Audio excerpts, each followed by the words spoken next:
your powder dry, folks.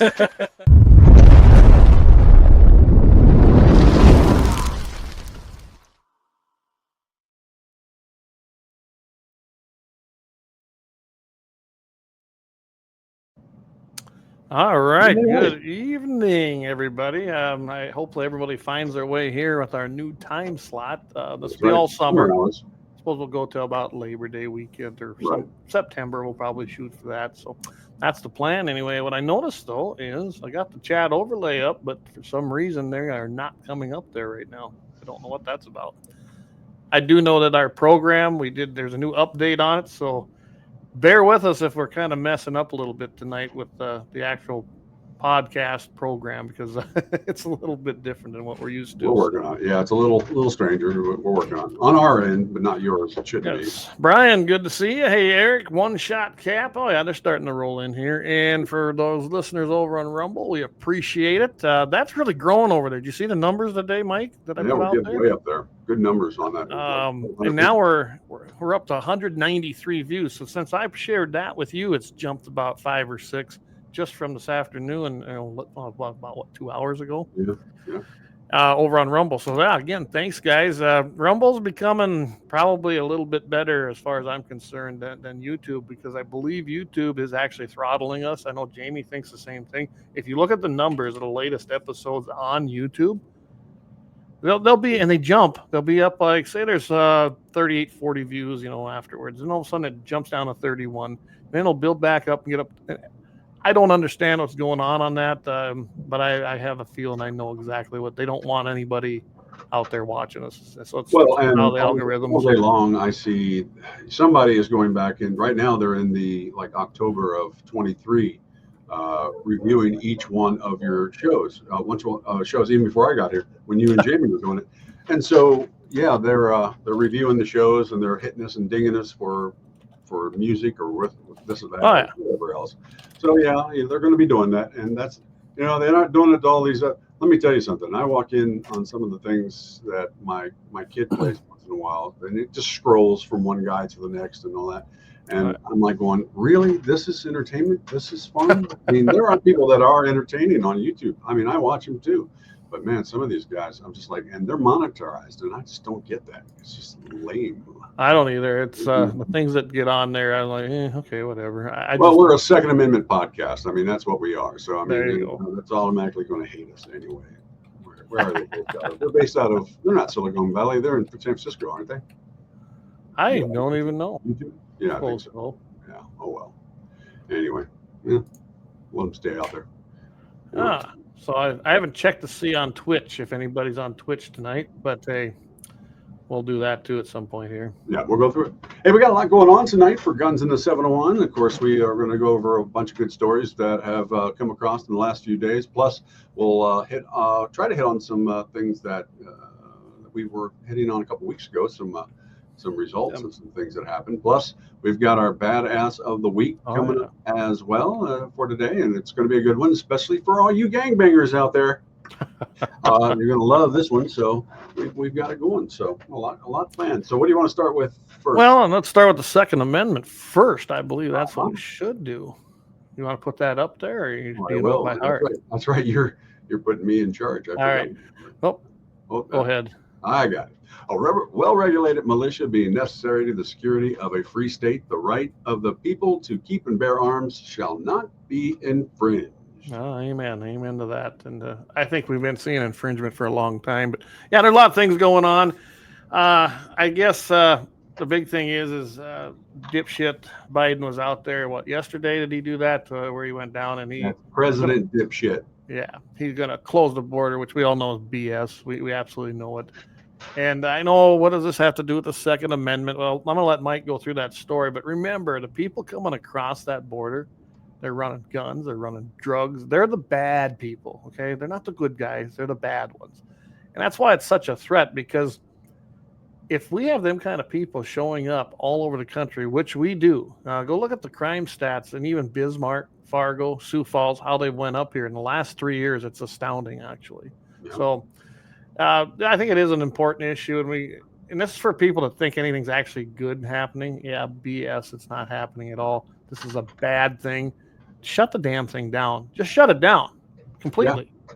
But go ahead, Mike, and take it, because I know you. Well, of course, the president announced an executive order on Tuesday. And of course, the officials say they will shut down the U.S.-Mexico border if the illegal crossings top 2,200 per day. 25. Anyway, well, for 7 consecutive days, I should say. A crackdown will still allow at least 1.8 million asylum seekers into America. Wait. Them are illegals. Let's just call them what they are. Oh, that's right. I was reading. Illegals into America each year, if fully enforced.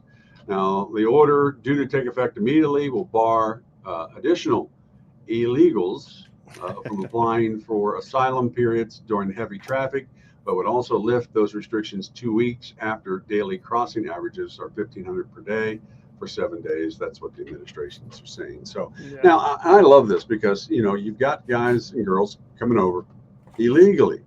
Illegal. You're not counting all of them. All right. Well, when we get to 2,500 a day for 7 days, then we're going to shut it down. Well, I'm like, I always picture the cartoon of a guy standing there with like counting everybody 1, 2, and there's like there's a whole bunch of people behind him sneaking by, and they just go down there and cross the river somewhere else, and they don't pay any attention. Absolutely. With a clicker, yeah. I got my clicker. Gene, he puts up and he goes, says AOC is going to be down there crying again. Yeah, no kid. I really wonder why this isn't coming through. She's not liking it either, believe it or not. She was talking bad about the Biden thing today as well. Can you believe that? AOC. Of course, I've been reading a lot of stories lately talking about Biden. It's talking about how his dementia is flaring pretty hard, because he is, it takes a lot to run for president. And as you can tell, he don't run much anymore. Doesn't even ride a bike. He falls over. Well, yeah, but I mean, and again, I'm 57 almost, and I fall over on my motorcycle. I mean, I guess that's one thing. And I'm not even drinking when I do it. But then, what the heck? Well, chemo then. But that might be my problem right there.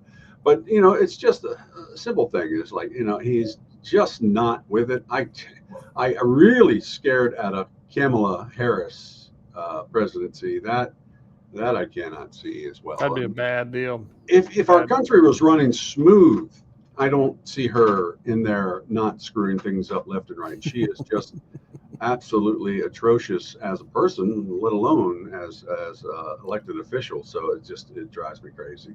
But we continue on with this, and we keep putting idiots in place, and it just makes no sense whatsoever.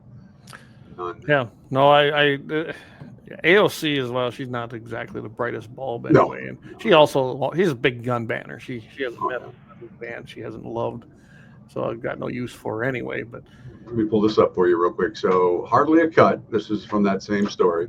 Biden action would allow 1.8 million people a year through the things and other amnesty programs. And while that's less than a year's sky high, it's still far higher than the number of migrants from previous years.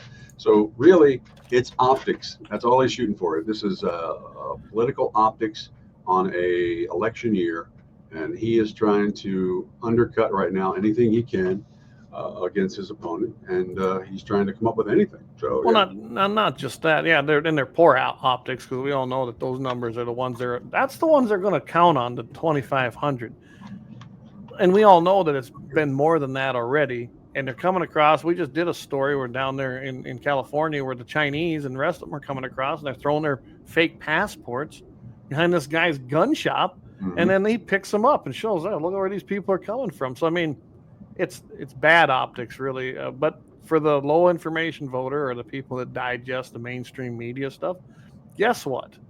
They're going to believe that crap. I love my father, but he sits there and digests MSNBC or as Rush used to call them, PMSNBC and those kind of stations, and he believes this crap because he watches nothing else. We want to say hi in case we actually have one, but Mike from New York really likes the show. So. Glad to have you listening, Mike. You know what, Mike? Tell us how you found us. I've been asking people that lately, because I've been getting some interesting feedback on that. So yeah, I especially when I don't know the people, I want to say, hey, how'd you find us? Because it's a good thing to know. Oh, look there.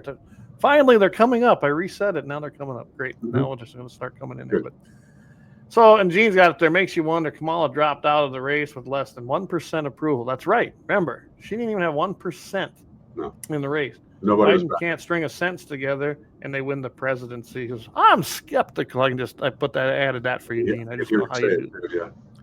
And you're absolutely right. Oh, Brian Warner. Thanks, Brian. He says, that's my uncle. Good to have you on, Mike. There we go. So, we've been growing. I've noticed that, although I know we're being like shadowed or shadow banned on YouTube, CommieTube. But we've been growing on there anyway as far as subs. So people are going back and watching. And the downloads on the podcast are doing great. So we want to appreciate everybody for doing that. Rumble has been growing actually quite a bit. So you can find us on Rumble. I know how I can get these chats in here now, but I got to go to the other side of this program, that OSB. And I'm not real familiar with that, Mike, so we might have to work on that through the summer. Yeah, I'm still working on it. I mean, this is all a learning process for a lot of this stuff. It's, it's kind of a newer thing, and, I'm working on it little by little. But I got to tell you, we're getting better and better at this stuff. I mean, by the time we're up to our 200th show, we might know what we're doing. Yeah, we got 100 coming up. You said we're going to do something. I think, you know what, on our 100th show, we have that certificate for free barrel threading. That might be, we might have to come up with something and do it then. So, by the way, and we have nothing to do with what we're talking about, but this is our deal. I had to point this out because that's David there from 1760 Sports shooting the 50 at 1 mile. We were able to grab some pictures and do some video there with our little remotes. And he did. He rung the mile out there, 1,760 yards. And David had a great time. We were glad he joined us with his son. Your son came with you as well. And we just had a great day out there at Whalen's place. So there it is, guys. Smoke is blowing there. I was hoping to catch maybe some bullets, but I took that down frame by frame from the video. And that was probably the best one I got. So, but yeah, there it is. He hit the mile. I thought that'd be a great intro. Some of the ones I caught was David's son. He had that, what do they call it now? It's not a cricket. It's it's Rascal. Oh, yep. Rascal. And I was watching some of the videos on his son shooting, and you can see some of the bullets come out on those little slower ones. But back to this story real quick. Of course, if we're talking about the still wide open. If you look at these, I mean, we're talking about a mass parole scheme files many migrants from Cuba, Nicaragua, Venezuela, and also Guatemala, one of my most hated places in the world. We'll talk about that some other day. Someday I'll tell you all about it. That's a story for you. Of course, how many are let in annually by the CPT or CBT or whatever, one app. Of course, 529,000. You total of 800 something, and it's just, Well, yeah, what he's saying is 1.8 million, right? 1.8 million total illegals will be allowed into this country every year, even if the new rules are followed. So that's just the ones that they're going to try to count. That they catch. I mean, we've been invaded. We've already been seeing it. We're seeing it show up, like I said, in every city in the United States. I know that it's affecting Dickinson. It's affecting Bismarck, Sioux Falls, Rapid City. And I'm going on the big ones in North and South Dakota because it is happening. They're there. You see them. They're not the good people either. And now, I don't know if you saw part of this with Biden's deal. I didn't go that far into this one. But did you also see that all these people coming over seeking asylum, they're going to get free health care too? Oh, no, I got a better one for you on that one. Out of New York alone. This is in, what is that? That's actually on the island, Manhattan Island. Yeah. You're talking about the 135 out of the 680 hotels in the New York City are now shelters for illegals. Wow. So, and this is what the site you're getting. And hey, those look like men. Those look like women and children, don't they? All them men. I'm trying to look real close on any of these pictures, and I'm trying to find any children in there or women. If they are the ugliest women I've ever seen. But hey, they look like fighting age men, don't they? Yeah. Staten Island, all the way up through Brooklyn, up through Manhattan, the Bronx, and all the way around Queens and everything. Spreading all the way around. And I'm like, this is my thing. Is like, we're in a capitalist society, so who's paying for that? Well, obviously we are. We are paying for that. We're paying for them to live free. We're paying for them to not have to work while they're here. Yes. Because we can't get a job. Well, and if they do get a job, what are they doing? They're undercutting people, and I think that's wrong for workers, or I should say the guys that hire people, if you hire illegals, I mean, I'm not on your band side either, because that's where the problem lies. So that's all these guys down in Florida and all that to say, well, if we don't have illegals, we won't be able to get the crops pulled. Well, then you are not putting the money where you should be. You should be paying, us a decent wage or doing something, instead of, basing your whole financial plans on illegals, on having them break in to do this. Well, part of the problem with this whole system, whether they're hiring the illegals or they truly are hiring foreign workers, is, again, you kind of hit it. I don't want to say the nail on the head there with the money thing. Right now, there's a program where if you're a rancher, farmer, you can bring. We got neighbors here that do it on these big operations, and they bring these assholes up here. I'm not even going to go into the things we see up here. And I think it's called EB5 workers. Yeah, a lot of them come from Venezuela, down in that South America area. And the guys who bring them up here, they pay them a stipend, essentially. Mm-hmm. It's almost like the good old days where you'd come over and an indentured servant type thing. But the feds then supplement that. So there's not a hell of a lot of that coming out of the actual producer's pocket. Well, it's pretty hard to compete with that, isn't it? Even if you say they offered $10 and $15 an hour or so much, most of the time in the ag community, it's a yearly or a monthly wage, right?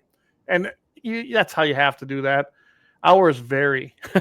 I can tell you, hours vary. You can't go on an 8-hour day and say, all right, you're done. And no. So it's usually salary. Right. But you can't even give a decent salary. Say you provide a person a home, and this is how it typically goes. They have a place to live. They take care of all their utilities. Generally, there's some beef involved if it's a beef producer. And then some of them even let them run cattle on their place, maybe 10, 15, 20 pairs. So it's like an extra supplemental income. It's not a bad wage. But even if you're allowed all that, you can't compete when the government's bringing in foreigners and paying the wage, and the producer's like, well, heck, I don't pay for nothing. There you go. And that's part of the problem. And so when they say, oh, we can't get nobody to work, they're right. They can't get anybody to work for nothing. I wouldn't. Well, and that's the problem. I remember living in South Carolina, and of course going over to South Carolina, and going up partying in North Carolina a lot. And the pickle farmers up there, of course, a lot of them were immigrants and whatnot, or some illegal and this and that. But I remember this one guy. He opened up a drive-in theater, and it was going to show nothing but Spanish, Latino heritage movies. So that was the thing. Now, he told him, he says, here's the deal. I'll do this. The first time you guys screw up, fights, cops come here, whatever, I shut it down. I'll burn the whole thing down. There won't be anything left in this field. It says, and you guys can go to hell. So he told him that, and he meant it. And they policed themselves, and they kept everything straight. And that place is probably still running today, as a matter of fact, because of that. So, a little force actually works. So why doesn't it work on a government level against these people as well? Because they don't want it to. They want to. They want exactly what's happening. David, he chimed in and said that it's a tactical rascal. So that's what his son was shooting. I liked it. I'll tell you what, we are 20 minutes in. Let's go ahead and let's take our first ad and thank our 2 top-tier sponsors, and then we'll be right back. How about that? We're going to do a double on this one, so we can get that done right now. I'm from the Athlete's Foot Foundation. Brother, hey, can you get my demo tape to somebody? LAUER Auto Repair, located at 309 South Washington Street in Bismarck, North Dakota. Give them a call at 701-258-6308. The team of mechanics at LAUER Auto can take care of any problem your vehicle is having. And when you do business with LAUER, you can be assured you're doing business with a pro Second Amendment America First repair shop. There are plenty of other auto repair shops in the Bismarck-Mandan area. But why take a chance at patronizing a shop that might not have your beliefs at heart? Make no mistake. mistake. Lauer Auto is your pro Second Amendment repair shop. When you talk to the guys at Lauer Auto, don't forget to tell them that you heard they are a sponsor of Guns and the 701 and that you appreciate their support of our pro Second Amendment, pro North Dakota live stream and podcast. That's Lauer Auto Repair, 701-258-6308. 701-258-6308. Located 309 South Washington Street in Bismarck, North Dakota. Experience the exhilaration of power in your hands at Bloodline Kinetics. Why Cerakote? Simply, it aids in firearm preservation while also giving your piece a unique look. Barrel threading, NFA laser engraving, bolt handle threading, mount, level, and bore, sight scope chamber rebarreling, and much more. Bloodline Kinetics is meant to reflect a long American lineage in gun ownership, who stand for the Second Amendment rights, Bloodline, and the science behind gun accuracy. Kinetics. To some, it's just a constitutional right that can go away. To us, it's in our American bloodline, and we believe it should stay that way. Here at Bloodline Kinetics, we understand that hunters, sportsmen, women, and gun owners should have a quality firearm. Stop and see us at 2008 Morrison Avenue 2 in Bismarck, North Dakota, 58504, Monday through Friday, 8 a.m. to 5 p.m. Call 701-390-7997. Visit our website, bloodlinekinetics.com.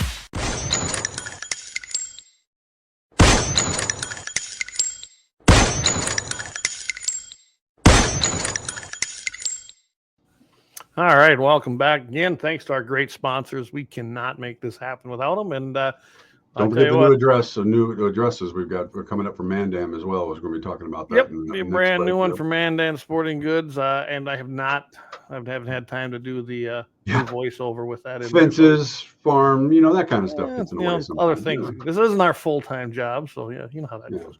I want to get back to this deal here. So I was just kind of reading through this through that little break. And I thought it was interesting that basically there's a Republican congressman. He was literally talking about how the appropriations bill they already did for some of this crap, and that was Marjorie Taylor Greene.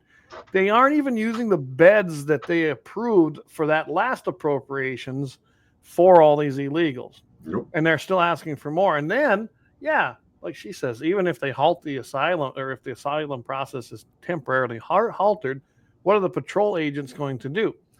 They're going to keep coming. They're going to continue to arrive. They're not going to claim asylum. Then what? Well, right now, being Title 41 disappeared, they're going to be detained and released for a court date that will never happen, or they'll never show up. And we know that this regime will not go after them.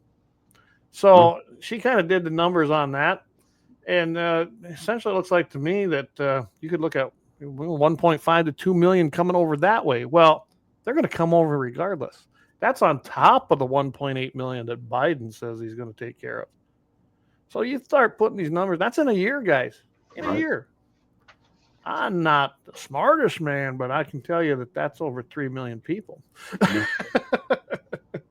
If it was at the Title 42, it wasn't Title 41. My fault on that.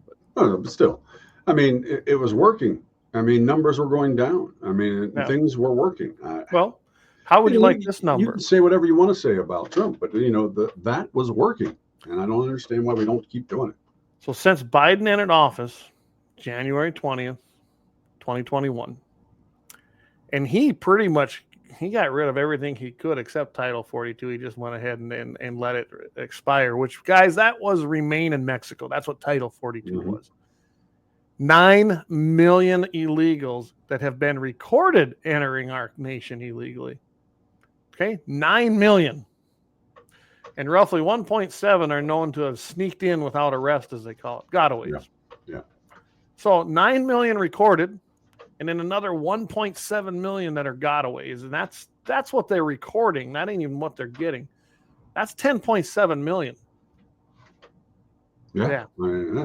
Again, that's over 3 million a year. Well, I want you to remember this. What's the population of North Dakota?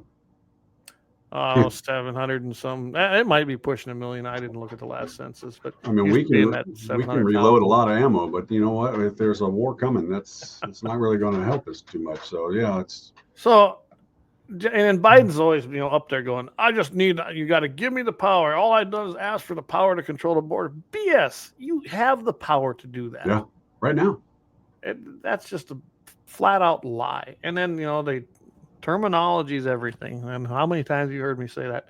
We changed them from illegals to migrants. Right.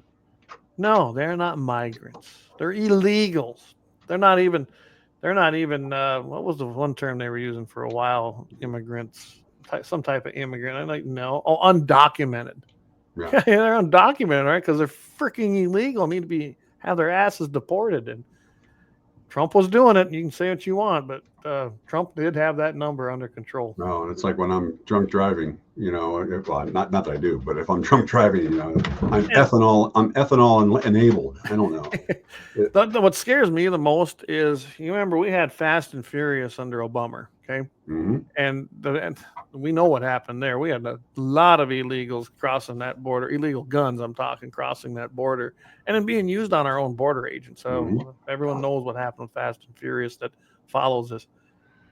And I forgot what the AG then is doing now. He's like in charge of like something important. I got to look him up. What was his name? What was his Adams? No, shoot, can't remember what his name. Eric. Yeah, Holder. Eric Holder. Eric Holder. Yeah, I got to look up what he's doing real quick. But yeah, go ahead.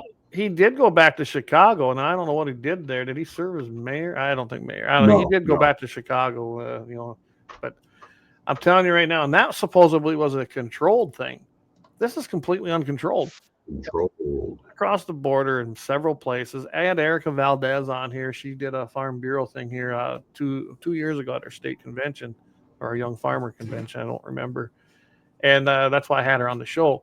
I mean, she showed me the pictures. She showed me the videos of the things happening and coming across their own land and the things they deal with.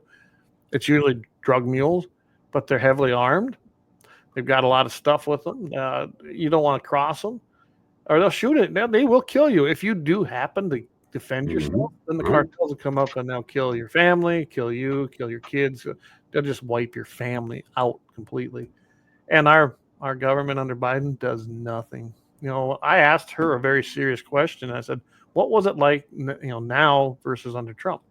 She goes, well, under Trump, it was a lot better. She says, at least you could go to your border patrol agents. They would do something. She says it was still bad, but nothing like what she's seeing right now. And I think the damage is done. Yeah.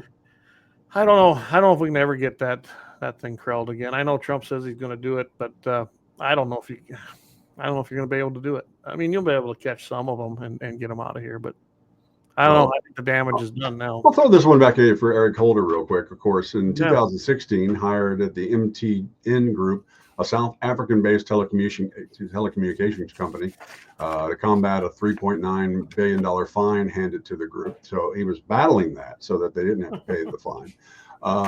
Then he worked with the Nigerian Attorney General to reach a compromise, of course, with that. October 2006, Holder announced he would chair the newly incorporated National Democratic Redistricting Committee. So you're looking at one of the reasons why, of course, aiming to change things before the 2020 census. February, Uber hired him to investigate sexual harassment claims and stuff for them. So they're paying him big bucks. 2018, several occasions, they were saying he might run for president. I'd like to see that. That would have been an easy win right there. And it goes all the way down the line. He's just he's jumping from thing to thing, and he's obviously making tons of money on that because that's what they do. I mean, they just keep paying themselves. 2023, Holder was one of the lawyers representing Tennessee politicians Justin Jones and Justin J. Pearson, who were expelled from the Tennessee House of Representatives for leading a protest in favor of gun control on the floor house. Now, he was representing the guys leading a protest on the floor of the House for gun control. Let me remind you, he is the guy who allowed the guns to come over on our land from Mexico. Yes, he did. Yeah. But, so he's making his money on both ways. That's basically what it comes down to. So. Oh, yeah, he's a commie. He's a... By the way, I love having this new big screen I got in here to do this. I know, isn't that great? I can find all this stuff, and I'm so blind anyway that it's just so wonderful. Lynette was making fun of me because I'm always looking up here now. So I've got to find a way to get the camera somewhere even. But yeah, so yeah, that's okay. We'll work our way through it. Well, wait till you get 2 of them. Oh yeah, I know, that's down the road. Little by little, I'll surround this room with TVs. We'll have when we get big enough that we get to have our Guns in the 701 desks with the logos all in. That'll be nice. We'll like that kind of studio. Well, we gotta get those little things you put around your mic. Oh yeah, the mic covers with your name on there. Yeah, but anyway, I guess as far as I'm concerned, this got worse. Now they're gonna and they did. They're gonna give him health care. He stumbled. He should have. Guys, I don't recommend trying to listen to a Biden speech because you see little clips on TV. Yeah, little clips, don't you? And it's the best part of it, which is bad anyway. But the guy also is going to give him health care. And you know where that's coming from. So we got people can't afford that themselves in this country, but we're going to give it to illegals. But I'm telling you, we got till November and then actually till January if things go correctly. I hope we can survive. I really do. And I'm waiting for something bad to happen. Even if Trump wins, between November and December is going to be, or November and January 20 is going to be very critical, very critical. So, all right. Well, I guess maybe this is a good spot. Let's take that. Let's take the break where we thank everybody. And we're going to come back and we're going to give you an update about Senior Airman Roger Fortson. If you don't remember, he was gunned down by Deputy Eddie Duran in Okaloosa County, so down there in Florida. But let's go ahead and let's thank some sponsors, take a little break, pay some bills, and we'll come back and we'll dive into this and talk. GunsinthE701.com. We'll be right back. Yep. I'm from the Athlete's Foot Foundation. Brother. Hey, can you get my demo tape to somebody? Lauer Auto Repair, located at 309 South Washington Street in Bismarck, North Dakota. Give them a call at 701-258-6308. The team of mechanics at Lauer Auto can take care of any problem your vehicle is having. And when you do business with Lauer, you can be assured you're doing business with a pro Second Amendment America First repair shop. There are plenty of other auto repair shops in the Bismarck-Mandan area. But why take a chance at patronizing a shop that might not have your beliefs at heart? Make no mistake. Lauer Auto is your pro Second Amendment repair shop. When you talk to the guys at Lauer Auto, don't forget to tell them that you heard they are a sponsor of Guns and the 701 and that you appreciate their support of our pro Second Amendment, pro North Dakota live stream and podcast. That's Lauer Auto Repair, 701-258-6308. 701-258-6308. Located 309 South Washington Street in Bismarck, North Dakota. Experience the exhilaration of power in your hands at Bloodline Kinetics. Why Cerakote? Simply, it aids in firearm preservation while also giving your piece a unique look. Barrel threading, NFA laser engraving, bolt handle threading, mount, level, and bore, sight scope chamber, rebarreling, and much more. Bloodline Kinetics is meant to reflect a long American lineage in gun ownership, who stand for the Second Amendment rights, Bloodline, and the science behind gun accuracy. Kinetics. To some, it's just a constitutional right that can go away. To us, it's in our American bloodline, and we believe it should stay that way. Here at Bloodline Kinetics, we understand that hunters, sportsmen, women, and gun owners should have a quality firearm. Stop and see us at 2008 Morrison Avenue 2 in Bismarck, North Dakota, 58504, Monday through Friday, 8 a.m. to 5 p.m. Call 701-390-7997. Visit our website, bloodlinekinetics.com. Ever tried catching a fish with your bare hands or hunting a deer with a stick? Don't be that guy. At Mandan Sporting Goods, we've got all the hunting and camping gear you need. We're your one-stop shop for outdoor adventure. A well-regulated militia being necessary to the security of a free state, the right of the people to keep and bear arms shall not be infringed. Check us out at mandansportinggoods.com, or better yet, stop in to 210 East Main Street, Mandan, North Dakota. Mandan Sporting Goods, where the outdoors meets functionality. Store hours, Monday through Saturday, 9 a.m. to 6 p.m. Closed Sunday. Take up arms at Mandan Sporting Goods. Your adventure starts here.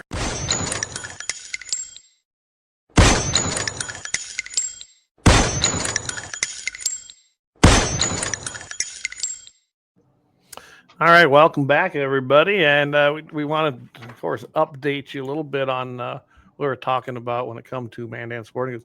Their new address is 206 4th Avenue Northwest. 206 4th Avenue Northwest. We'll get that changed by next week in our advertising. And yes, Jamie and I are still planning when Brandon's ready to do his grand opening. We're still planning to be up there. So be looking for that. He said a couple weeks possibly. I know he was moving some stuff. So hopefully it's not during that late or that Father's Day weekend. I might not be able to make it. We have to do a different one, but keep that in mind. And on our 100th episode, so this episode will be 3 episodes from now. I think that's what we're going to do. We're going to come up with something to celebrate that. That's pretty good, really. I didn't think we'd make it 100 episodes. So. I mean, it's still pretty good, and it's a good show. I mean, we do our best, and we've gotten better and better as we go along. Jamie has done excellent with 701 Nation. A lot of his drops that he does throughout the days with Axe and all the other guys that you're engrossed in it. You're informed, and he's giving you great information on great things. And I'm a lot more knowledgeable because of those videos. I love his 220 Swift. Of course, I'm partial. I have a Swift, and I love it. So that was fun to watch that 220 Swift video they did. And him and Axe do some great stuff up there. If I lived closer, I'd go and join them. And I just honestly, I don't get the time to do it like they do. Especially this time of year. And in winter, it was open, but it wasn't exactly shooting weather. And they just do a better job of it. So let the guys that are doing it better do it. They do a good job with it. So anyway. Yeah. Well, let's go into this real quick. Of course, we're talking about Deputy Eddie Duran. Yeah, he is no longer a deputy. No, well, on May 3rd, he killed Senior Airman Roger Fortson. Now, everyone, I'm sure, saw the video because it was released. Opens up the door, and the guy, tells him to drop the gun. There was no reason for him to be there, but nonetheless, that's what happened, and shot him. Okay. Right. The initial review of the body cam video, it was discussed already here, like Ammo Land, they had it out there. And it did it when Fortson answered the deputy's demand for entry on a domestic violence call. See, this is my problem with this stuff. People can call in, say, oh my God, there's someone being killed next door. Yeah. And they're not. And that's what the case was here. Shalimar, Florida is where this took place. Right. Okaloosa County. And as of, May 31st, they have released Deputy Eddie Duran from their employ. He is no longer a deputy sheriff. He was terminated from his position. They deemed that he violated the sheriff's office policy and, took care of it. Well, he still killed somebody. I mean, that was not needed, and he killed somebody. So there's a final investigative report, and that's done by the Office of Professional Standards. That's kind of an internal investigation done by the county sheriff's office. And when they did and then there was a separate investigation by the Florida Department of Law Enforcement. So that would be interesting. The scope of the internal investigation is limited to whether the deputy violated policy. So that's all they were looking for is violation of policy. They deemed it and they let him go. The other agencies, though, can determine if there's a criminal action occurred. And that's what's going to happen. And that's pretty standard. Anyone that's listening, though, that if you have other insight on this, I think that's pretty standard operating procedure within all law enforcement agencies in an incident like this. And it should be. You should investigate the first one, get it wrong or right. The first one you said, basically, if he violates the rules of the department, then they can remove him from the department. Then he's no longer under the, I would say the policeman's union and all the other stuff, and then they can pursue other sides. Because until then, policeman's union is a strong union, and it protects police from a lot of crap that gets thrown at them. But if you don't have that protection because you were the one in the wrong, they're not going to back you up. So, and that's, we got to see that. Yeah. Yeah. Jamie just chimed in. He's going to be doing something. I told him to send the details and we'll put it up here. So, right. But you know what the problem is here. And then you all know how I feel mostly about law enforcement. There is a place for them. Okay. I think they have went way beyond what their duty is.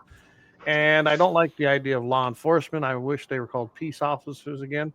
It really troubles me, though, when I see sheriffs that don't follow the Constitution and rather uphold a law that isn't necessarily right. Right. There are good ones out there that don't. They just like, no, this is unconstitutional law, and I'm not going to do it. Or they serve their actual constituents that elected them. I like having elected sheriffs. They should answer to the people because they should be by the people. But that's a whole Right. other. We got to have a whole Whole discussion. show on that. Yeah. Anyway, so what they found in this final investigative report, and it was, I guess, pretty apparent that a neighbor reported a domestic disturbance that's what created most of this drama. She based her concerns on hearing one voice, she didn't know who, through an air duct. Really? Right. Well, so she gave the apartment leasing agent the apartment number, but gave him the wrong number. Yeah, well, it was in here, yeah, but was unwilling to contact the police herself. Then when the fatal shots were fired, she contacted then the sheriff's office. So after this deputy shows up, shoots the guy, then she contacts the sheriff's office. Oh, yeah. The apartment leasing agent relayed the information to Deputy Eddie Dern and added some additional speculation, there you go, about the previous incident, which the administrator was not clearly involved in. There was assumptions in the reports which were incorrect. The report breaks down that what happened from the county sheriff's office was called until the door in the apartment of 1401 started to be open. At the time the door is starting to be open, it goes through the body camera footage, FIR did, in greater detail. They went down frame by frame, sometimes 30 frames per second. And from that time, Deputy Duran draws his firearm until the shooting has stopped, and Fortson is ordered to drop the gun and responds with, "I don't have it," and he didn't. I saw a video that didn't even show he had a gun, but I don't know. I didn't see anything else in here about that. But every event is examined, sometimes frame by frame. The body camera recorded all the events. Okay. The woman who made the initial complaint never heard anyone other than Fortson speak in the apartment on May 3rd. She equated Fortson to speaking loudly to an argument. Well, I don't even know. Was there anybody else in there? Did you ever hear anything about that? No, nothing. And, my wife was watching something last night. We were playing cards, waiting for the results for our local elections, and we're playing cards. And she's got something on, and it's a cop show, all kinds of crooked cops, this and that. And then somebody's beating up a hooker in it. And I'm like going, I don't want to watch this. And I said to my wife, I said, no offense, I don't want to watch this. Either put on the news, put on some music, do something else. But, I don't need to watch this crap, in my life. Well, think about that. If that's watching TV, whether it's loud or not, right, and something's on the TV, and then all of a sudden you got people calling because, somebody next door it's got a nuclear weapon or something, and I heard him say it. It's just like right now. Okay, I'm in the basement where I have all this set up, and if you can't hear it here because I got that mic set so that it doesn't pick up that kind of noise, but I can hear them up there right now. Right. The TV's on. Who knows? I know that my nephew's out here. I know that they're. I can hear activity up there. So can you imagine if that's happening in these apartments? I couldn't live in a city. I just couldn't do it. But anyway, so getting back to this, at the time they talked about 5 shots were fired in under a second. Did you know that? No. That's pretty fast, really. Anyway, she says that it was a loud argument is what she thought it was. She believed there was a child in Forston's apartment, perhaps because he had a dog. And she may have misinterpreted noise that the dog made for noises from a child. So had no details, all kinds of assumptions, and she calls, right? Not the cops. She didn't do that, though, until, she heard the shots, evidently. When she contacted the county sheriff's office, she asked if the child was okay. So she definitely thought there was a kid in there. Now, here's I don't know if you saw this in ours. It says Deputy Duran did not go to the wrong apartment. He went to the apartment he was directed to go to. That's what they say here. Yeah. Deputy Duran did not hear evidence of an ongoing disturbance when he listened outside the apartment number 1401. He thought he heard a muffled reference to the effing police. And in all honesty, If I'm sitting there minding my own business, which if I was in my apartment on a weekend or whatever day it was, and all of a sudden there's a knock on my door, that'd probably be my reaction.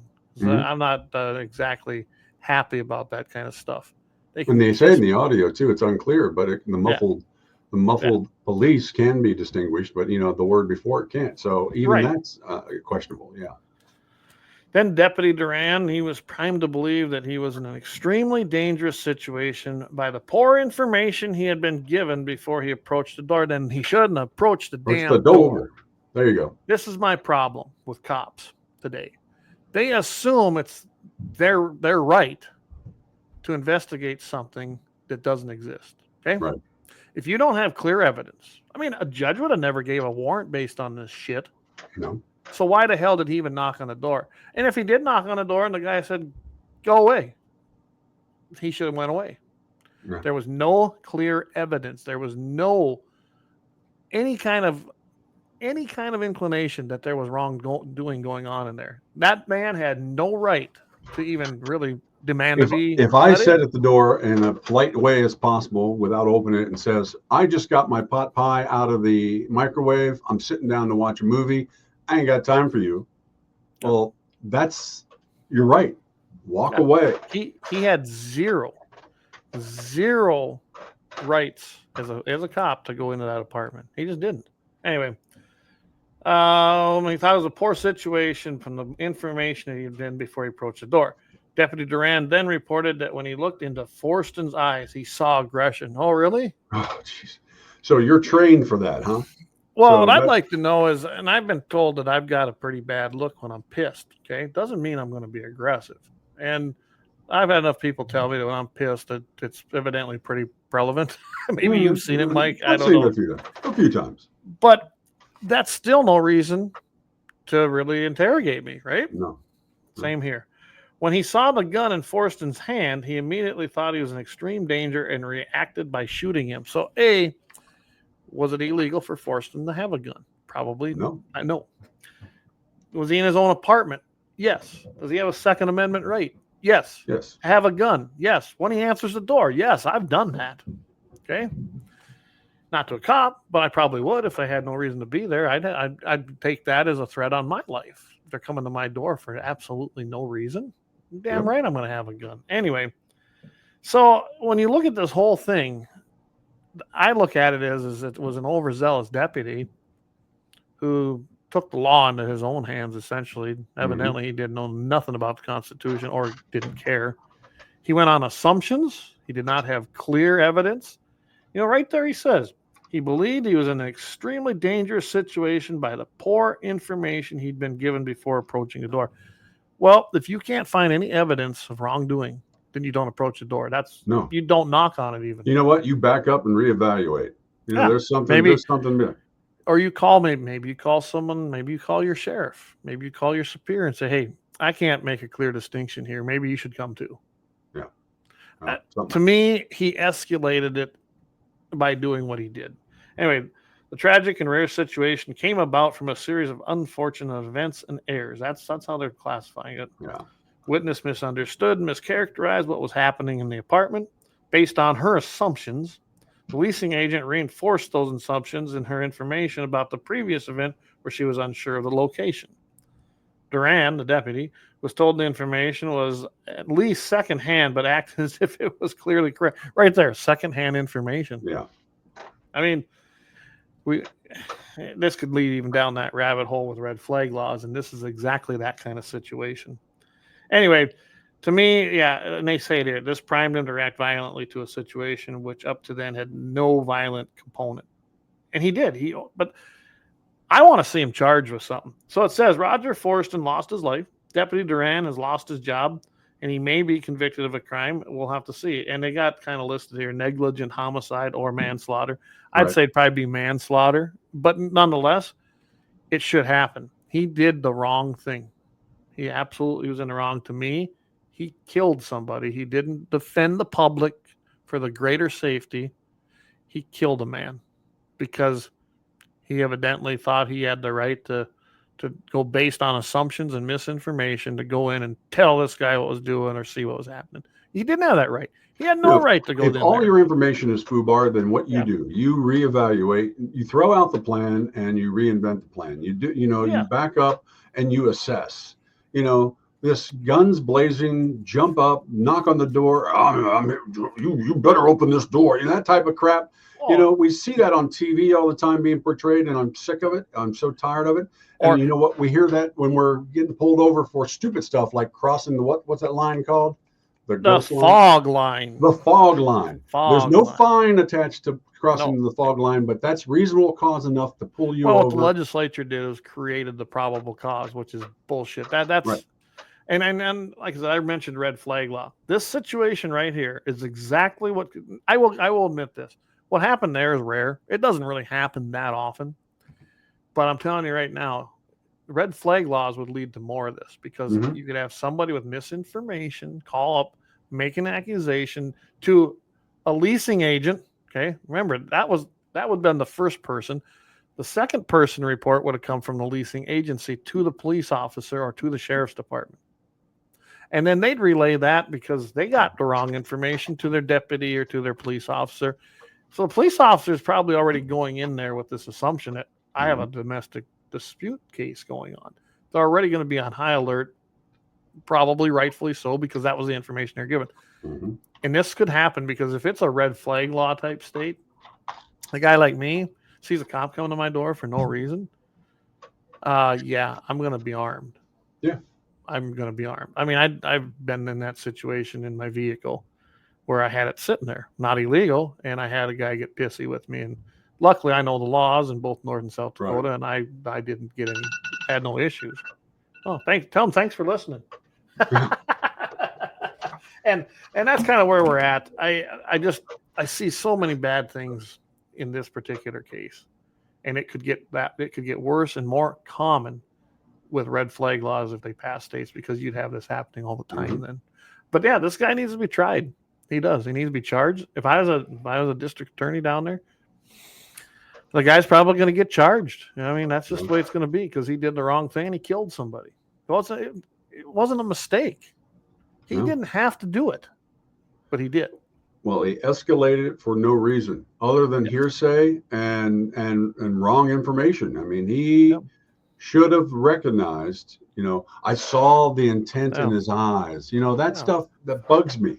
I like what Gene put up here. He said, could have got the guy at work or something. Yeah, if there was suspicion, Gene's absolutely right. Why didn't they go about and maybe tail the guy or do a little more investigative work into this and see if there was an issue? Or, went somewhere and approached him without coming to the door. Who knows? He probably had his hand on his gun. I mean, we had a guy in Lemon do that. We called him Barney Fife because he's always acting like that. He actually would put his hand on a traffic stop. He'd walk up with it like that. I was like, kiss my butt. Lee was his name, but he's no longer here either. He moved on. But no, they always do. I mean, really, if you're that scared, maybe you're in the wrong business. Yeah, well, that's the thing is that we've said it. I've said it before. At least I've said it before. Is that the training time that they give to police officers that are out there is not long enough. It's not enough. I agree. I mean, I'm not about these schools that having to teach all these goofy classes and stuff like that. But yeah, they should be taught a lot longer about de-escalation. They should be taught a lot more about the law. There's the thing about it. They should be taught about the law, not exactly, what am I going to go and entrap people for?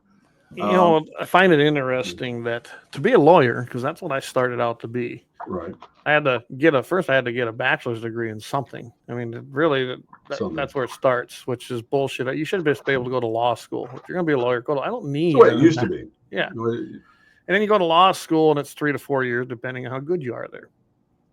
And then you take the bar exam. And then if you pass that, then you can actually be an expert on the law, right? And you got to keep updating yourself because the laws change.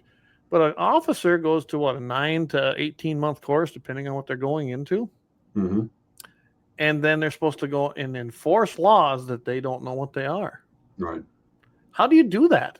I mean, I would hope that some of them get a little bit of their own side information. I think guys like, Dan, our friend Dan Brown, who was part of our NRA stuff for years, and he's a good guy. He truly is. And he's a fair guy, and he was a great officer. I know, and I've ticked off Dan, and I know, and I have too. Trust me, Dan. I've had some conversations, but I can tell you right now that they're not all that way. No. Okay, and I ran into a lot of them. I mean, I traveled 60,000 miles a year on my vehicles when I worked for the NRA. That's what pretty much it averaged out for those years I was with them, every single year. And I sped. I make no excuse. I don't care. I don't respect the speed limit. Never will. I think it's a victimless crime, and they can kiss my butt. And to me, the fines aren't that expensive. Well, South Dakota's kind of getting up there, but Minnesota, you don't want to get caught. But that's a whole other thing. But as far as I'm concerned, I got no use for a speed limit. So I speed and I break that law, and I don't care. So I meet a lot of officers, and some are good, some are just jackasses. They're all, and I'm not going to say that was rare. Yeah. I met, that was about a 50-50. It really was. Actually, here in South Dakota, I've had the best conversations with state troopers, and I think they're trained more. I think they're trained to de-escalate so much more than city cops are. I can tell you that most of my bad interactions weren't necessarily with sheriffs. They were always the deputies or police officers in a municipality. Yeah. The HPs, honestly, pretty professional. I mean, there's always that occasional one, but for the most part, most of the HPs were great. I mean, they'd come up to me, I could always tell how this was going to go just by their first questions. Hey, kind of going fast, weren't you? Yeah.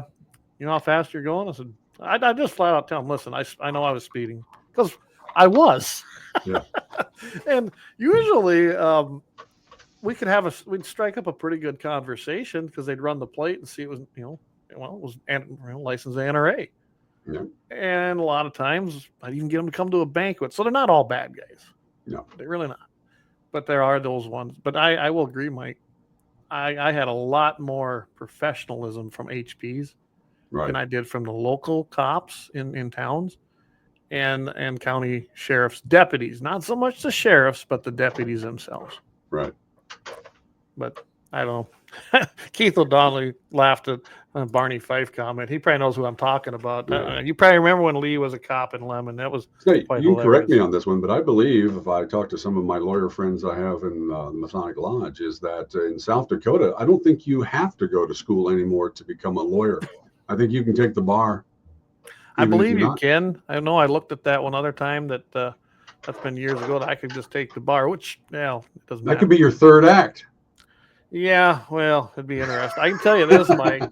We actually had to take that bar when we was at Boys State. I don't know if they still do that. I don't. From what I hear, Boys State kind of sucks anymore.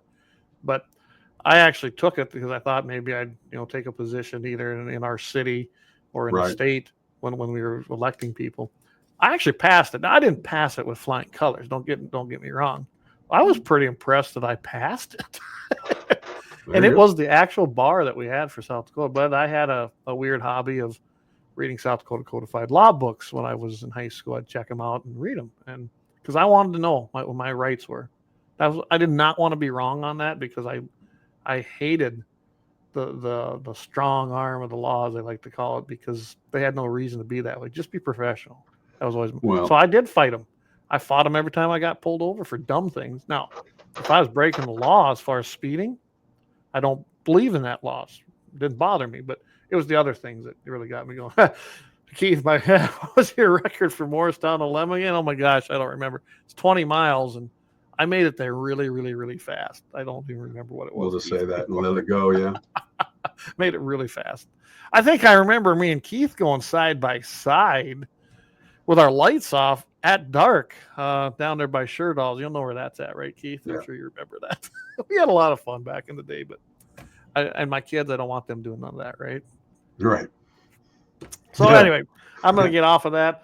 I think we've beat that horse to death, but I just thought it'd be a good follow-up, because we did have that. I know we talked about it on Mitchell in the Morning, but I think we talked about it on this show too, Mike. So. Yeah, well, we did. Keith, no, that never happened. We can tell you. You know what? Maybe we should have a story show hour? where we just have guys get on here and talk about things we used to do. Yeah, that could be a whole. That could be We a could whole call it series. the statues of limitations over show. There you go. There you go. That would be So, good. all right. Well, I'll tell you what. Let's take another break. Thanks some sponsors. Our top sponsors, of course, Lauer Auto and Bloodline Connect. Well, then we'll come back and I think do an intro to the badass of the week. Badass of the week coming up. I'm from the Athlete's Foot Bandit. Brother. Hey, can you get my demo tape to somebody? Lauer Auto Repair, located at 309 South Washington Street in Bismarck, North Dakota. Give them a call at 701-258-6308. The team of mechanics at Lauer Auto can take care of any problem your vehicle is having. And when you do business with Lauer, you can be assured you're doing business with a pro Second Amendment America First repair shop. There are plenty of other auto repair shops in the Bismarck-Mandan area. But why take a chance at patronizing a shop that might not have your beliefs at heart? Make no mistake. Lauer Auto is your pro Second Amendment repair shop. When you talk to the guys at Lauer Auto, don't forget to tell them that you heard they are a sponsor of Guns and the 701 and that you appreciate their support of our pro Second Amendment, pro North Dakota live stream and podcast. That's Lauer Auto Repair, 701-258-6308. 701-258-6308. Located 309 South Washington Street in Bismarck, North Dakota. Experience the exhilaration of power in your hands at Bloodline Kinetics. Why Cerakote? Simply, it aids in firearm preservation while also giving your piece a unique look. Barrel threading, NFA laser engraving, bolt handle threading, mount, level, and bore, sight scope chamber rebarreling, and much more. Bloodline Kinetics is meant to reflect a long American lineage in gun ownership, who stand for the Second Amendment rights, Bloodline, and the science behind gun accuracy. Kinetics. To some, it's just a constitutional right that can go away. To us, it's in our American bloodline, and we believe it should stay that way.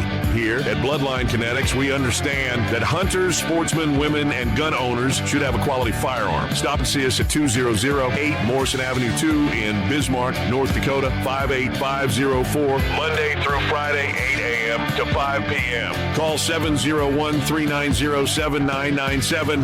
Visit our website, bloodlinekinetics.com.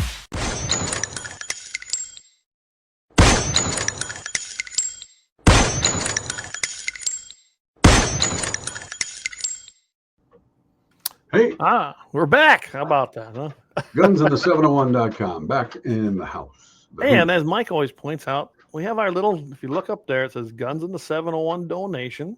And if you're ever interested in helping keep this baby afloat, you can do whatever you want, 5, 10, 20, 100, whatever you want, and donate just to keep this going. I can tell you right now, it costs just to have the platform streaming thing is $100 a month. And we're doing okay there. But that, just to give you an idea, that's just one expense. It's not cheap and not free to do this. So that's why we love our sponsors and we thank them every we got our time. programs that we have to buy as well. And that's the thing now is you can't buy a program. You have to subscription for it. I mean, that's the thing. That's how they get you. I sound like my dad on that one. I'm good though, because I run older stuff. I mean, my computer's new, but I run older programs and I own them. I know. But but we just got me a new computer, and that's why some of the editing's gotten a little better with the some of the stuff we do too. So because I got a nicer machine now, but you know it took us a little money to do that, so we got to invest it wisely and got to use it properly. Studio stuff, you know, I still got to buy some more insulation for the ceiling. You can't hear the flushing as much as you used to. Oh, so that sounds pretty good, Mike. It sounds good now. Yeah, my son even says that when he walks in here because of all the padding I got around now that it's really muffled. I do got to put something up there. This is reference to what we were talking about before the break. Eric says, "Yeah, cat tags and lemon with the longest tails." That's right. And we were kids. There was a lot of stray cats running around getting in garbage, and grab the BB guns and the slingshots, or even the bows. I know that there was a little bow practice going on. We printed them at his dad's house with his little Apple computer that he had, and then the trophies were determined by length of tail. You know, the things you do as kids. That's why we should all turned into serial killers, according to According to the psychologists. books, yeah, there was also we're all should be there. I've had so many head wounds due to the accidents and stuff like that. I'm supposed to be crazy or whatever else, but Yeah. whatever. So we used to have a little bit of fun there. By the way, Jamie, I asked him to send us this. So here's what's on. We'll talk about it before the show ends too.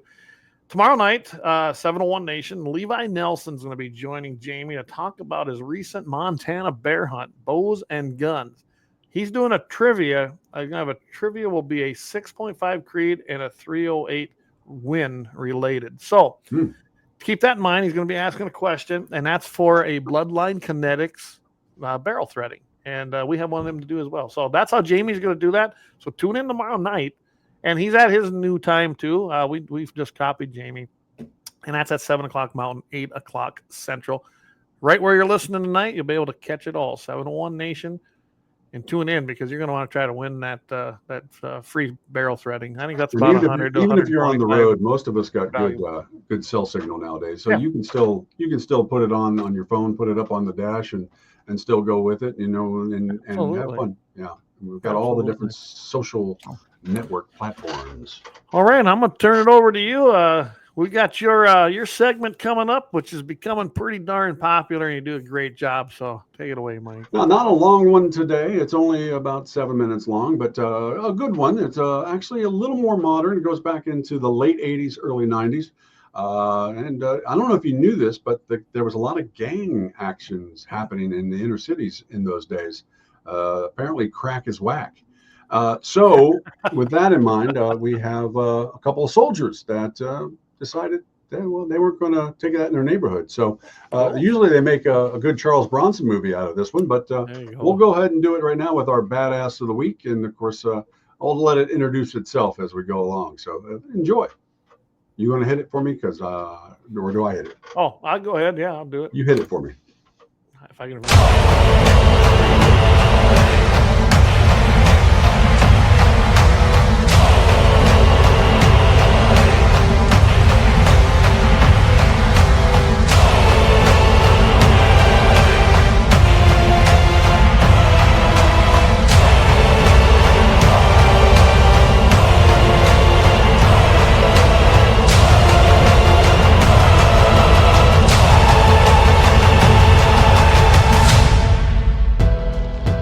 Everybody, welcome back to GunsInA701.com and our weekly Badass of the Week. This week, we're covering Army Sergeant Bill Falk.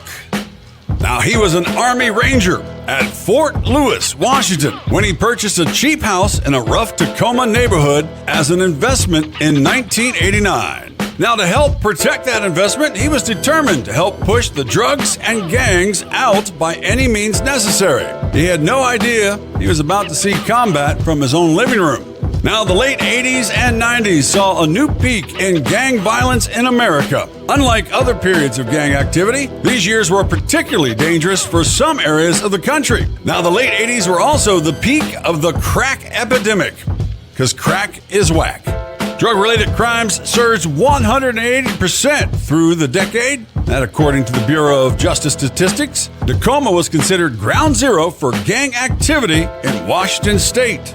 Now, Falk did what any of us would do. He was concerned that his house on Ash Street, his block, was being used to deal crack cocaine. Now, he purchased his house for $10,000 with the idea that property values would rise. He was set on ensuring that the drug-ridden neighborhood would become safe from gangs and drug dealers sooner rather than later. Now, he began to videotape the people who visited the suspected drug houses. He wasn't wrong. The occupants were members of the Crips. Now, from here on out, we'll be referring to the Crips as dumbasses because, well, it's self-explanatory. The dumbasses were a street gang that was spreading from California to Washington in search of new markets for drugs. Now, don't get me wrong. At the same times that the dumbasses were dealing crack, white kids all over the United States were doing their own drugs from coast to coast.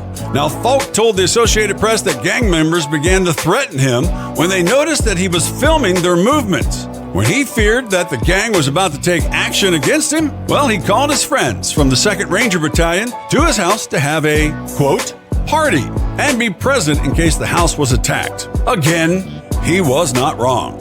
Just after the Rangers arrived on September 23rd of 1989, some 15 to 20 gang members, i.e. dumbasses, began to shoot up the 32-year-old's house while his buddies were inside. Now, luckily, the Rangers had brought their own party supplies in the form of weapons. Now, the dumbasses were probably a bit surprised that their would-be victim's house began to return fire. For an estimated 10 to 30 minutes, the two groups exchanged intense fire in a gun battle. Now, that was on the streets of a residential Tacoma. Witnesses said hundreds of rounds from handguns, shotguns, and semi-automatic weapons were fired, and somehow no one was hurt.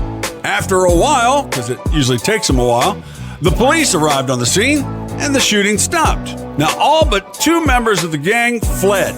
Those 2 were arrested, but only one was actually charged. And he was let go soon after because our justice system is foobarred. Now, the Rangers' weapons were confiscated by the authorities, but the Army considered the event necessary for their self-defense. Now, this is a quote from Major Clyde Newman of the 2nd Ranger Battalion that he told the AP News Service. From everything I am told by the city police, the Rangers were right. They were having a party, and they were attacked. They returned fire. I expect nothing less. The incident was a turning point for the city of Tacoma. It brought national attention to the gang issue in the city streets and prompted residents to take more active roles in policing their neighborhoods. Because Lord knows policing doesn't come from the police. As of October 2020, that house that Folk had bought and that his fellow Rangers defended is worth $447,000. That according to real estate website Redfin. And the Hilltop neighborhood that saw an outbreak of violence is one of Tacoma's quietest. Sometimes it just takes a spark, right? As usual, when you're dealing with gangs, i.e. dumbasses, they were a bit shocked when the Army Rangers took up proper defense positions and returned fire, protecting themselves and their neighborhood, because drug-dealing gangs are notoriously cowardice. Now, the shootout on Ash Street was wild and chaotic, but eventually, Tacoma's Hilltop neighborhood became one of the city's safest. As for Staff Sergeant Falk, his investment became an incredible success. It pretty much all sums down to one simple thing: crack is whack. No, the other thing. Army Sergeant Bill Falk and his buddies are true badasses. Now, sources for this story were the warhistoryonline.com with Todd Neatkirk, military.com with Blake Stillwell, and Popo Medic Podcast. We thank everybody for tuning in for GunsInThe701.com's Badass of the Week. If I insulted you as a gang member out there listening to this, well, I don't care, dumbass. Remember, if you've got a Badass of the Week you want to hear about here on GunsInThe701.com, all you got to do is email us. And you can do that by going to guns@GunsInThe701.com. And as you can see that little QR code up in the corner, you can click on that and, of course, donate a little cash to us to help us out as we improve our studios and keep the podcast running. Anything you got, 5, 10, 15, 20, will be appreciated. Plus, don't forget to check out our store at GunsInThe701.com and pick yourself up some merch. And as always, we do appreciate everybody tuning in for GunsInThe701.com and GunsInThe701.com's Badass of the Week. As my buddy Clay always says, keep your powder dry and stay safe, you bunch of badasses.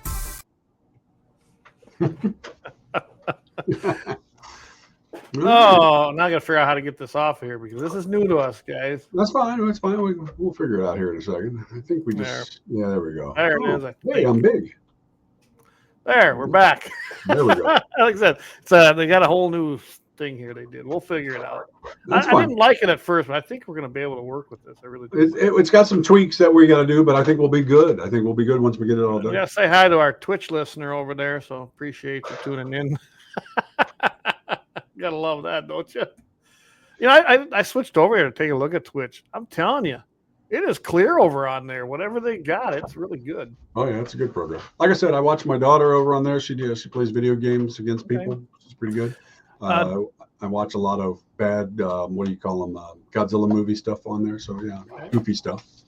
Well, Jamie said that he tried to comment from Twitter, and I don't know why it didn't come through. I noticed that we're not I haven't seen any Twitter comments come through here. I did check our Twitter stream, and I seen it was actually live on Guns in the 701. I think I finally figured that one out. It had to do with our email and me logging out of my personal one and putting our Guns in the 701 in there. So anyway, but hey, nice job, Mike. I thought that was fun. I thought that was a good one. Dumbasses. And then, Jamie says, nice work, Deeks. It was. I really enjoy those. So, like I said, I think they're probably becoming one of the most popular segments we got. I don't remember if it was Dave Fettig that turned me on to that story or if that was Jamie, but yeah, I got to appreciate it. You know, like I said, you guys got any ideas, you can just drop us a line at gunsinto701.com and I'll work it out because I got a good one next week. It's going to be another lady. We're doing one for the ladies next week. And she was a badass. So we're going to have that one coming up and more. So, yeah. And we'll have this one probably out posted on our social medias tomorrow so you can watch it by itself and share it. And so if you can share it, we would appreciate that. Just a reminder to everybody, I probably won't be uploading everything tonight like I usually do right after the show because I'm going to go up and join my nephew and his fiance and everybody else for supper. So I'm gonna do my best to roll out of here as soon as we can. So, I would like to not go later than 8:30. That's fine. We're good. So, anyway, all right, but yeah, great job. I thought it was another fine episode myself. So, all right, so. I got some information. I think I put that out there when we'll put it up again tonight after, about 701 Nation. But what else do you want to go into the Chicago deal? The Chicago concealed carry shooting. That one. Yeah, we can talk about that real quick. Because once again, the only way to survive in some of the hellscape lands that we have out there is to be a gun carrier. And you know what? When you're legal, that's a bad thing. The first thing that happens in places like Chicago is when you're a legal gun owner, you had to jump through some serious hoops to get that done. You got to have your FOID card, and it's pretty hard to get a concealed carry compared to out here, definitely. But to have them, and of course it comes in handy, especially when three men are attacking, of course, your neighbor and whatnot, and of course it turned pretty violent. And I was watching a video a little while ago of a clip that showed up on Reddit, and it was these police down in Venezuela. And they had this guy up against the wall, and the guy told him, I saw the translation. It told him to, stop, stay where you are. We're going to have a conversation with you. So the guy started charging him. Well, the one partner on the side just shot him in the leg. Or just pulled, quick draw and shot him in the leg. And then basically his mom was screaming this and that. And says, well, your son's a dumbass. I told him to stand still. Pretty simple. Dumbass. Simple. Reminds me of that 70s show. Okay, let's get into this then. So let's get into it. Basically, the headline was that Chicago sees 3 justified self-defense shootings by concealed carry holders, which you don't hear that very often because Chicago is usually the murder capital of every weekend. So here they had this would have been just this past weekend, it looks like. That was marked by violence and swift self-defense actions. 3 separate incidences involved concealed carry license holders, resulting in 4 people being shot in Chicago. Being shot legally, I think is what they should have probably said in there. There's one in Belmont Cragen. Do you know where that's at? It's a neighborhood, evidently. There. No, I'm not a Chicago learned. I've been to Chicago a few times, but it's nothing that I'm impressed by. So other than food, because I am a food junkie. So other than that, nothing else impressed me. But it's just one of the many different areas that's being overtaken by the crazies. Yeah, that's the way it sounded. It said it happened Friday night, but it says the Belmont Cragen neighborhood turned violent. It sounds like it's been doing that for a while. The 3 men attacked a 43-year-old neighbor of theirs. It occurred in the 4700 block of West Wrightwood Avenue. Not that matters really to anybody here, but under the attack, the homeowner, a concealed carry license holder, pulled out his handgun and shot his 3 assailants. The attacker is a 29-year-old man. He was shot 5 times in the torso. That's kind of funny. Center mass. Yeah, there you go. A 22-year-old man with a chest wound. Center mass. A 55-year-old man shot in the neck. They're all rushed to local hospitals in critical condition. The victim also sustained significant injuries from the assault. Was hospitalized in critical condition. According to the neighbors, the tensions had been brewing between these two households, with the victim being a hardworking family man and the attacks reportedly causing recent troubles. There you go. There's one of them. You know, this is kind of doubling as our happy ending too. I kind I'm of liking it. I'm liking it. It's a triple ending. Yeah. So then there was one in the Urban Park area, and I do know where this is kind of at. I guess I got relatives that live out in that in the Chicago, Waukegan, in the areas. But I do know I've heard of this, and I know where this is kind of at. But early hours Saturday morning, 3:30 a.m., a 34-year-old man in the 3700 block on North Spalding Avenue faced a carjacking attempt, which is not unusual in Chicago. Nope. That's why it's all the more reason you should be able to carry. 3 individuals.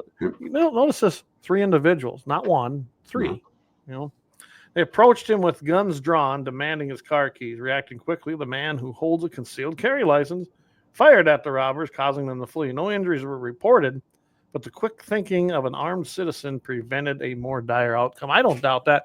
Even if the guy would have gave him his car, who knows? They might have shot him anyway. You just never know. Well, and here's the thing: is it's summer now, and summer is in. I remember this in Cincinnati. I remember this in a lot of the big cities I was in.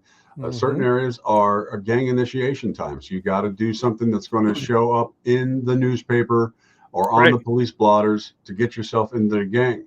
Now, sometimes it's just stealing stuff and stealing cars and whatnot. Sometimes you gotta beat somebody up, and sometimes you gotta kill somebody. And you know what? I don't want to be on the bad end of that anyway around. So yeah, once again, I carry consistently, you know that, and that's why I will not be a victim. I'm just not going to be a victim. So. You want to take the next one here? Are you following that, or you want me to? Yeah, I am, as a matter of fact. So Chatham home invasion. Of course, another incident occurred approximately at 12:50 a.m. on Sunday in Chatham. A 50-year-old man attempting to break into a home I love this because this is like the good old days when they used to put your address and stuff in the paper. 8100 block of South Champlain, Avenue. He met with defensive gunfire from a homeowner. So otherwise, the homeowner was there, and the guy's breaking in. He was also a concealed carry license holder. The intruder was shot in the back and taken to the University of Chicago Hospital with critical condition. Now, somebody will say, well, they shot him in the back. He must have been running away. You know, if he's halfway in my house, I don't care. He might have been turning because I did point the gun at him. But you know what? He's halfway in my house. He's halfway to killing one of my family members or myself. Yeah. No, thanks. No. And Chatham, that isn't all that far away from some relatives I got out there. And I didn't get into that one. So yeah, wow. I might have to call and get an update. Make sure they're all right. Yeah. Nah, I'm looking for a better ending than that. But anyway, it says, I don't know, and they say it's under investigation and no arrest for now, nor should they be. So I like that. Staying armed and dangerous. That's right. Since the legalization of concealed carry in Illinois in 2013, residents have been able to carry firearms for self-defense, even though it ain't easy, provided they meet the strict licensing requirements. These case highlights the importance of Second Amendment and the right to defense, demonstrating how responsible gun owners can protect lives and property. Because if I'm going to have to wait in Chicago or wherever for a police officer to come, I'm probably dead by then. So that's even here in Mitchell, they're not getting here in that quick. No, well, where I live, they're not going to be. I mean, I'm 20 miles from anywhere, and who knows? I don't think it would ever be a shock to anybody if someone really tried to break in here and cause harm that I kill them, and that's what I'm going to do. And then the sheriff's department gets the, what's happening with your deal there? Anyway, my son's watching this apparently somewhere, and he said that I'm a little bright, so I turned down something. I might have to turn down something on TV. I'm sure it won't be any surprise that if someday they get a call that there's been an intruder and that he's dead, and then I shot him. I'm sure that won't be a surprise to anybody. So don't do it. That's all I can say. Just don't do it. If you see behind me, that's just a sampling. You know. You don't want to break into this house. I can tell you that. You know, and I joke around that. My son might take you out. You've seen how he shoots. I've seen how he shoots, and he's got a hell of a form. You know, and I carry that old revolver, and there's sometimes, you know, that I'll carry something a little bigger with a little more ammo, simply because of where I'm going. I mean, I gotta go to Sioux Falls tomorrow, and they're good for carjacking all the time down there. Yeah. So you know, it's just the way it is. It's, you know, You've got to be prepared. You know, you think that everything's rainbows and Skittles out there, and that's fine. And you know, but life will show you when you're least expecting it. So I'd rather be. What's my old saying is like, you know, just because you're paranoid doesn't mean they're not out to get you. You know, and it's Second Amendment. It's just practice it every day, guys. Carry, go shoot, get on the ranges, do some shooting. The boys, I was out with them yesterday. They did a little bit, and they were out on their own and burned up a good 100 rounds of my 5.7 by 28. Leighton, he likes that gun. You know, he really was always partial to the 22 mag in that Kel-Tec, and he still loves that gun. But he's really starting to like. I have a feel when he gets old enough to carry, I'm going to lose my 5.7. I'm pretty sure that's what he's going to carry, but that's fine. It's a good self-defense. And I've been looking at the Kel-Tec, is it P17 lately? I think is what it is. And you know, I like the Kel-Tec. Kel-Tec is a great manufacturer, as a matter of fact. And I like the 30, I do, but you know, I like the the 17 would be more than enough. But So I'll tell you what, I think we're getting up there close to 8:30. So let's go into our announcement. I know that for Friday's show. Well, first let's do Jamie's because it's on Thursday. So Jamie's going to be on tomorrow night, and he sent me a little picture. So there it is, right there. There's Levi. So he's going to have Levi Nelson on. He's going to be talking about his bear hunt up in Canada. Going to talk some bows and some guns, and have a lot of fun with that. Who knows what happens, you know? And then he's going to, like I said, tune in. He's going to be giving away a rifle threading. Hey, are we eligible? We should ask Jamie. Are we eligible for that? Send him. One of my multiple personalities online will be registered. Use an AI generated voice, right? Mm-hmm. But anyway, so tune in tomorrow night, 7 o'clock Mountain Time and 8 o'clock p.m. Central Time for 701 Nation with JD. And again, Levi Nelson's his guest. They're going to be talking about the bear hunt that he just got back from in the communist nation. Well, we'll just call it socialist nation of Canada. It's a socialist nation, yeah. Yeah, so not commie quite yet. But anyway, so you want to tune in for that. Then Friday, you and I are going to be on Mitchell in the morning. And we're, because of the Twinkies, we don't get on there till about 7:40 Mountain, 8:40 Central. But we cram a lot into that, 15, 20 minutes. I know one of the things we're going to talk about, because you and I were just talking about it, Brandon Maddox. He basically did an interview here recently with AMOLAN talking about the Hearing Protection Act and what his thoughts were. And I love the article because I kind of with him, and I'm not going to give it away. If you want to tune in, and we'll tell you what he had to say about it. You'd think a suppressor guy would like it this way, but you might be surprised. So that'll be one of the subjects. And then what was one of the other ones we talked about that we're going to probably do? I know I'm going to hit on the Hunter Biden thing. I know what we're going to talk about. We're going to talk about it's buffalo season. Oh, that's right. Yes, buffalo season. Talk about buffalo season. Well, I should say tourist buffalo season. Tourist season for buffalo. Stay tuned. You're probably want to. It's kind of funny. You're going to want to. And it didn't happen in Custer, I don't believe. No, not this time. Not this time, but it's coming. So you want to tune in for that. And then the other thing is I saw this and I thought this was a great article, and it was actually written by the brand new director of the National Rifle Association, Owen Buzz Mills. And, it basically caught my eye because it said, NRA has had a lot of wins, and are you tired of winning? And he's right, since the beginning of 2024, and he kind of outlines them. So I'm going to go ahead and we're going to talk about that on Mitchell in the Morning again. Sounds good. Mitchell in the Morning on KFYR 550, 840 Central, 740 Mountain Time in the morning. That's right, in the AM, guys. We'll be joining Todd Mitchell there, just like we do every single Friday. And I always say we're kickstarting off their Freedom Friday segment, and I think it's a great way to do that. So that's what we got on the docket. And, of course, new time, and it looks like everybody found it here. New time for us every Wednesday night through the summer. Going to be 7 o'clock p.m. Mountain, 8 o'clock Central. And we appreciate everybody tuning in and listening tonight. Yeah, I do appreciate it. Yeah, we had a lot of people staying with us tonight. We do appreciate that, and all our social medias. And don't forget to share us whenever you get a chance when we do get everything out. Clay's hungry, so he's got to get upstairs and get a meal. I'm hungry. It's a birthday. It's actually my nephew's fiance's birthday, so I'll go celebrate a little bit. So we'll celebrate a little bit. All right, guys. With that, let's check the chats out. Quick job here. Good job, guys, by Brian Warner. Craig Moore said, hey, good show tonight. Glad I got in on it, though. Glad you did, too. Good. If you weren't here earlier, it's better late than never, right? So Yeah, there you go. appreciate you guys tuning in.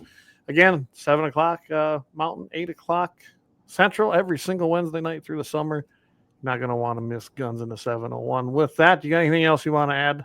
No, except for your favorite thing to say. Oh, yeah. My favorite thing is, what is it? Keep your powder dry. Keep your powder dry. We'll see everybody next week.